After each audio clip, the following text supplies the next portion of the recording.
Mwiriwe neza twizera ko muri amahoro reka mutwemerere mudutize ku mwanya wanyu dukomeze kuri aya makuru nakomeje kugenda agarukwaho cyane ariko kandi yanaciye igikuba. Perezida wa Repubulika Iharanira Demokarasi ya Kongo ni Felix Antoine Tshisekedi amaze koherereza ubutumwa mugenzi we Evariste Ndayishimiye uyobora igihugu cy'u Burundi. Ni ubutumwa kandi bwajyanwe na Minisitiri w'Ububanyi n'Amahanga Therese Kayikwamba Uwagena. Tugiye kurebera hamwe igikubiye muri ubu butumwa. Ubu butumwa bwoherejwe hariya muri leta ya Gitega Burundi nyuma yuko kuva ku munsi w'ejo uyu mukuru w'igihugu cy'u Burundi aganira n'igitangazamakuru BBC akongera kugaragaza kuvuga amagambo agashoza ntambara ku Rwanda avuga iti Kigali si kure natwe twaca ikirundo Bugesera paka Kigali, akavuga ati u Rwanda rurenda kudutera rubinyujije muri Red Tabara kandi natwe tugomba kurutera. So ndagira ngo muntize umwanya tubikomozo byose uko byakabaye uko bikomeje kugenda bivugwa. Ubutumwa yohererejwe niki kirimo, hari amakuru yamaze kuba ajya ahagaragara. Ndagira ngo byose tubikomeze tugende tubigarukaho n'ubundi mumenye uko ibintu bikomeje kugenda byitwara. Ndaza kubabwira kandi kubirebana cya gihugu cya Angola giherutse guhagarika amasezerano mbambe kuba umuhuza mu bibazo byashegeshe Kongo cyangwa se kuba umuhuza mu bibazo bya Kongo cyongeye gitangaza amagambo aremereye kuri Repubulika Iharanira Demokarasi ya Kongo. Reka dutumikire badutumye tugaruke mu kanya. Ese nawe ujya wibaza wakura muganga gakondo utanga ubuvuzi bw'umwimerere bushingiye ku bimera nta mpamvu yo gusiragira? Igisubizo habonetse muganga gakondo utanga inama n'ubuvuzi ku ngo z'abaswe n'amakimbirane, kuba baswe n'ibiyobyabwenge namwe mwashyizwe igorora, kuko muganga gakondo abafasha gutandukana n'ibyo binyagwa. Ku bagore n'abakobwa bajya mu mihango iva ntikame cyangwa se bayibuze burundu, namwe mwatekerejweho. Ku bafite ingano y'igitsina batishimira ndetse n'abo gutera akabariro byanze, aya mahirwe ntabacike. Avura indwara zitandukanye zirimo nk'amarozi y'ubwoko bwose, nyabingi, ibitegano, ibigaburano, ibihuhirano, gutsirika, gukongora inyatsi ndetse n'ibindi. Akarusho kandi kubivuza indwara nk'umwijima, amibe, rubagimpande, igifu, impyiko ndetse n'izindi, namwe mwatekerejwe. Kuba ari imahanga namwe ntabwo twabibagiwe kuko dukorana na DHL tukabagezaho imiti yacu. Ku bindi bisobanuro ukeneye kuvugana na muganga gakondo ushobora kumwandikira cyangwa se ukamuhamagara kuri nimero ikurikira 0782329392. Erega amagara nicyo gishoro dufite gikomeye, sigasira amagara yawe hakiri kare hatutayatakaza di. Nyuma yo gutumikira badutumye nuko tugarutse, reka tuhere kuri ubutumwa bwohererejwe Perezida w'igihugu cy'u Burundi Evariste Ndayishimiye bwajyanwe na Minisitiri w'Ububanyi n'Amahanga wa Kongo Therese Kayikwamba Uwagena. Uyu mugore rero usanzwe ari umushabitsi ukomeye cyane muri ibibazo bya Kongo, dore ko nawe yirukanka ibihugu bitandukanye, ari umwe mu basabira u Rwanda ibihano, ariko birumvikana abahagarariye igihugu cya Repubulika Iharanira Demokarasi ya Kongo. None tariki ya 25 Werurwe Therese Kayikwamba Uwagena niwe yakiriwe mu biro bya Perezida w'igihugu cy'u Burundi Evariste Ndayishimiye. Ntabwo ibiro bya Perezida w'u Burundi byasobanuye ibikubiye mu butumwa Ndayishimiye yohererejwe, ariko ikizwi nuko ibihugu byombi bisanzwe byifatanya mu kurwanya umutwe witwaje intwaro wa M23. Bufatanye kandi bushingiye ku masezerano mu bya gisirikare ibi bihugu byagiranye muri Kanama 2023, ndetse n'ubufatanye bwashimangiye umubano ukomeye bifitanye kuva Ndayishimiye yajya ku butegetsi muri Kamena 2020.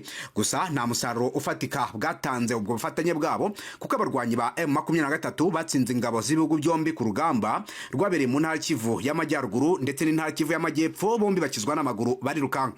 Mu gihe abarwanyi ba M23 bagenzuraga ibice biri mu mujyi wa Goma na Sake, Ndayishimiye Evariste yagaragaje ko yasabye Tshisekedi kuganira n'abafite uruhare mu ntambara yo mu burasirazuba bwa Kongo kugira ngo bashakire hamwe ibisubizo byazana amahoro mu burasirazuba bw'igihugu cye.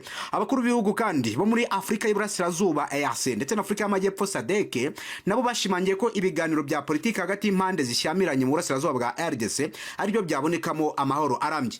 Tariki ya 24 Werurwe aba bakuru b'ibihugu bemeje abahuza batanu bazayobora ibiganiro bizahuza impande zishyamiranye, barimo Abasanjo wigeze kuyobora Nigeria, Uhuru Kenyatta ugeze kuyobora igihugu cya Kenya ndetse n'abandi bagiye batandukanye, harimo na William Ruto nawe n'umwe mu bahuza bemejwe, akaba rero nawe agomba kuba umwe mu bagomba guhuza impande zombi zishyamiranye mu burasirazuba bwa Repubulika Iharanira Demokarasi ya Kongo. Uburundi ntacyo bwatangaje kuri ubutumwa bwohererejwe na Tshisekedi, ariko hari ibiri kuvugwa. Ibyo nibyo ngira ngo dukomozeho. Ubusanzwe inkuru zituruka muri Repubulika Iharanira Demokarasi ya Kongo zijya mu Burundi cyangwa se izo Burundi zijya muri Kongo cyangwa se inkuru zo mu bihugu byombi ni inkuru zikunze kwihuta cyane. Amakuru rero avuga ko perezida wa Kongo Tshisekedi yaba yongeye gusaba perezida w'igihugu cy'u Burundi izindi ngabo ndetse anamushimira, bikavuga ko muri ubwo butumwa yanahawemo amafaranga yohererejwe amadolari yo kugira ngo abe yakora n'ubundi ibikorwa mu by'ukuri byo koherezayo abasirikare n'abariyo babongerera amafaranga, kuko tumaze iminsi tubabwira ko abasirikare ba Repubulika Iharanira Demokarasi ya Kongo bongerewe amafaranga ku rwego rwo hejuru, bashyirwa ku madolari 500 yiyongereye ku madolari 100 bari basanzwe bahemba. Ubu n'umushahara wabo. So biragaragara ko rero hari gushyirwamo akabaraga gakomeye cyane mu birebana n'impande zombi, cyane ko Tshisekedi agifite gahunda yo gukomeza imirwano nk'intambwe igomba kumukiza M23 bahanganye mu burasirazuba bwa Repubulika Iharanira Demokarasi ya Kongo.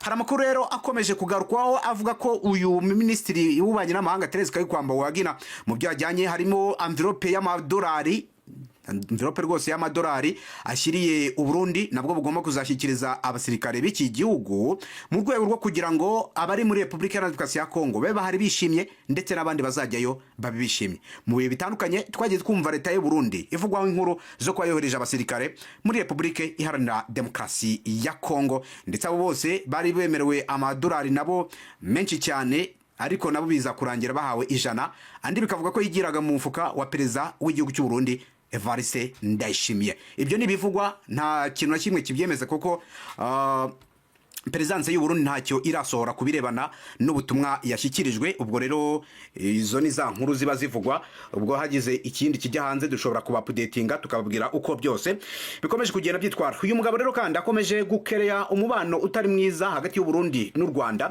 cyane ko yongeye gutangaza ko i Kigali atari kure yahagera kandi mu gihe cyavuba cyane, igihe icyo ari cyo cyose u Rwanda rwahirahira rujya gutera u Burundi runyujije mu mutwe wa Red Tabara. Ubwo yaganiraga n'igitangazamakuru BBC yatangaje amagambo menshi ndetse yongeye gutera ubwoba yaba b'i Kigali nabo i Bujumbura na Gitega.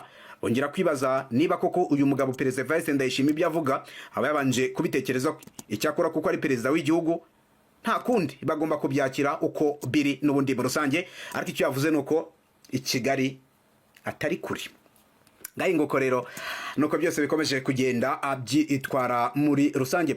Reka dukomoze noneho kubirebana na Angola. Ngira ngo ku masaha y'umugoroba hari habaye inama, ni inama yahuje abaperezida b'ibihugu bya SADC ndetse n'ibibarizwa muri EAC, East African Community, baganira ku kibazo cy'umutekano muke mu burasirazuba bwa Repubulika Iharanira Demokarasi ya Kongo. Buri gihugu kiratangaza. Nyuma y'inama rero igihugu cya Angola kimaze iminsi gitangaje ko cyavuye mu buhuza hagati mu bibazo bya Repubulika Iharanira Demokarasi ya Kongo. Amakuru ari kuvugwa nuko Angola none ngo yaba yashatse kubigarukamo ngo yongere bumuhuza. Ibyo biri kuvugwa. Ibi bintu mwoka byaramwe ko umuhuza nimba harimo amafaranga nimba harimo iki, ibyo ntago mbiza, ariko igihugu cya Angola byanga bikunda igihe kimaranye uyu mwanya wo kuba umuhuza mu bibazo bya Repubulika Iharanira Demokarasi ya Kongo ni igihe kitari gitoya cyane. Nimba harimo amafaranga byashoboka ko bashobora kuba barebye ku ngingo y'imari bakavuga bati aya mafaranga twaba tuyitesheje, reka tugume muri ubuhuza. Ibi kandi biri kuvugwa mu gihe inama ya EAC na SADC ihuriweho yarayishyizeho abahuza batanu bose.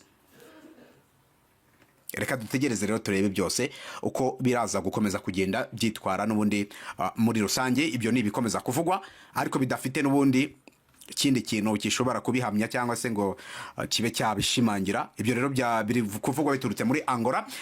Tunyarukire muri Repubulika Iharanira Demokarasi ya Kongo rero turebera hamwe uko ibintu byose bikomeje kugenda byitwara kugeza uyu munsi wa none. Amakuru harakomeje kugarukwaho nyuma yuko M23 isubiye mu mujyi wa Walikale Centre mu bikorwa byo gushaka uko yakigobotora yafata n'indi migi itandukanye. Kugeza uyu munsi wa none hari amakuru hari kandi akomeje kugarukwaho. Biravugwa ko ko M23 yakomeje urugendo. Ibi bintu biteye ubwoba. Irimo iragana za Kisangani. Mwibuke Kindu, ahitwa Kindu ni umurwa mukuru w'intara ya Maniema, hari n'ikibuga cy'indege gikomeye cyane kizajya hagurukirizwaho ziriya drone. Amakuru avuga ko ababirigi bahakambitse, ndetse nyuma yo kuhakambika kuri ubu imyitozo irakaze kandi irakomeje, batoza igisirikare cya Kongo gukoresha izo ndege z'intambara bivugwa ko babazaniye, ndetse n'ibifaru ni indege za drone zigezweho. Intambara none igiye kuba intambara, nimba tuyita intambara iri moderne sinzi ukuntu turaza kubivuga, ariko ni ya ntambara igiye gukoreshwamo ikoranabuhanga mu kuyirwana. Ese biraza gukunda? Ababirigi bohereje abasirikare bagera kuri 500 muri Republike Iharanira Demokarasi ya Kongo, na drone zirenga 50 ndetse n'ibifaru byinshi. Ibyo byose rero bigiye mu bikorwa byo kurwanya M23.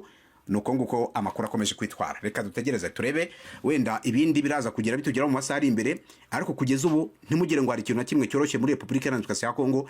Byose birakomeye kandi bikomeje kuba ibibazo bikomeye cyane. Dutegereze turebe ko biraza kwitwara. Hagati ubwo gahunda zacu zo zirakomeje.